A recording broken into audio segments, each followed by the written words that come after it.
अस्सलाम वालेकुम, आप देख रहे हैं फखर न्यूज़ और मैं हूं सादिया बतूल। सबसे पहले शामिल करेंगे आज की अहम खबरें। सिरहारी रिपोर्ट तालिब हुसैन खानजादा DS पाकिस्तान रेलवे कराची जमशेद आलम के मीडिया से गुफ्तगू। आवाम को ईद पर बेहतर सफरी सहूलियात देना हमारी अव्वलीन तरजीह है।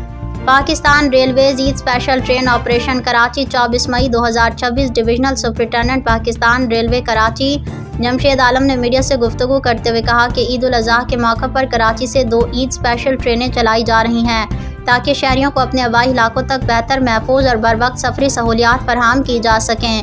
उन्होंने बताया कि पहली ईद स्पेशल ट्रेन आज शाम 7 बजे कराची सिटी स्टेशन से रावलपिंडी के लिए अपने मुकर्रर वक्त पर रवाना हुई। ट्रेन में 702 मुसाफिरों की गुंजाइश मौजूद है, जबकि 743 से ज़्यादा मुसाफिर इस खसूसी ट्रेन के ज़रिए अपने प्यारों के साथ ईद मनाने के लिए सफ़र कर रहे हैं। जमशेद आलम ने कहा कि पाकिस्तान रेलवेज़ की कोशिश रही है कि ईद के मौके पर ज़्यादा से ज़्यादा आवाम को सहूलत फराहम की जा सके। इस सिलसिले में रोज़ाना की बुनियाद पर मुख्तलिफ अप और डाउन ट्रेनों में इजाफी कोचेज़ लगाई गईं, जिसके बायस मुसाफिरों की गुंजाइश में नुमाया इजाफा हुआ। उन्होंने कहा कि इजाफी कोचेज़ की फरहमी के बायस इस मरतबा ईद स्पेशल ट्रेनों पर दबाव में भी वाज़िह कमी देखने में आई है, जबकि ज़्यादा मुसाफिरों को कन्फर्म नशिस्तों की सहूलत मैसर आ सकी।